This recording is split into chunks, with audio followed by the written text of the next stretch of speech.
সম্মানিত দর্শক শ্রোতা মণ্ডলী, আমরা এখন দাঁড়িয়ে আছি কাউয়ারচর এলাকায়। আপনারা অবগত আছেন ভাইরাল জুয়ারি খালেককে আমরা ধরতে এসেছি।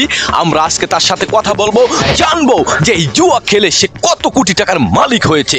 আমরা অবগত আছি সে গরু, ছাগল, মহিষ, হাঁস, মুরগি সব বিক্রি করে সেই জুয়ায় লিপ্ত হয়েছে। আসুন আমরা তার সাথে কথা বলি, জানি এই জুয়ায় কতটুকু ব্যবসা এবং সে কতটুকু লাখপতি না কোটিপতি হয়েছে। আমরা সেই কথাটা তার মুখ থেকে আমরা শুনবো। আসুন আজকে শুনি তার সফলতা না ব্যর্থতার গল্প। এক্সকিউজ মি ব্রাদার, আপনার সাথে 10 মিনিট কথা বলা যাবে? আপনার একটা ইন্টারভিউ নেব আমরা।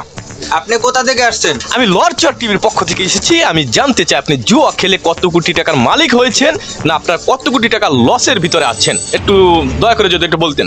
আপনি আমার সময়ের মূল্য জানেন? আমার একটা সেকেন্ডের মূল্য কোটি টাকা। জি, আমরা বুঝতে পেরেছি আপনার প্রতিটা সময়ের মূল্য কোটি টাকা। তা আপনি আমাদের প্রশ্ন যেটা ছিল যে আপনি লাভে আছেন না লসে আছেন? এই জুয়াটা অবশ্য ছোটবেলা থেকে খেলি, খেলতে খেলতে একটা অভ্যাস হয়ে গেছে যে এটা না খেললে ঘুমায় না, খাওয়া দাওয়া ঠিক মতো হয় না, টাকা থাকলে এটা জুয়ার মধ্যে ভরা লাগে।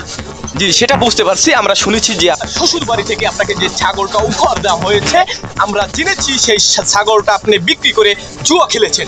কেন এমনটা করলেন? দূর না, খালি ছাগল বাহের জায়গা জমি সব বিক্রি করে দিয়ে এইবার জুয়া খেলছি। এখন আছে খালি ভিডিও হান, ওটাও কয়েকদিন পর বিক্রি করে এবার জুয়া খেলুন। আচ্ছা, বুঝতে পারছি আপনি পুরোটা জুয়ায় আসক্ত। এখন আপনার কাছে আমি যে কথাটা জিজ্ঞাসা করব সেইটার উত্তর আপনি দিবেন।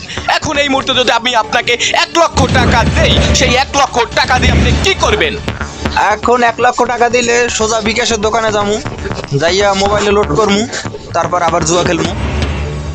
আসলে আপনাকে আমি 1 লক্ষ টাকা দিচ্ছি আপনার ভালোর জন্য। আপনি এই টাকাটা ব্যবসা বাণিজ্যে খাটাইতে পারতেন, আপনি কেন জুয়া খেলবেন?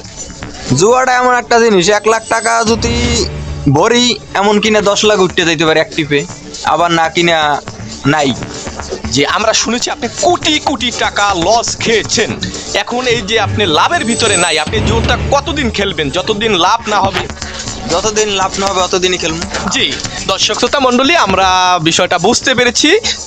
সম্মানিত দর্শক শ্রোতা মণ্ডলী, আমরা যেমনটা শুনতেছিলাম, এই খালেক অনলাইন জুয়ায় সে আজকে সর্বহারা। এই খালেকের মতো বাংলাদেশের আনাচে কানাচে হাজারো খালেক পড়ে আছে যারা অনলাইন জুয়ায় আসক্ত হয়ে তারা পরিবার থেকে বিচ্ছিন্ন। তাই আমাদের উচিত তাদেরকে জুয়ার কুফল সম্পর্কে অবগত করা, তাদেরকে স্বাভাবিক জীবনে ফিরিয়ে আনা। ধন্যবাদ সকলকে।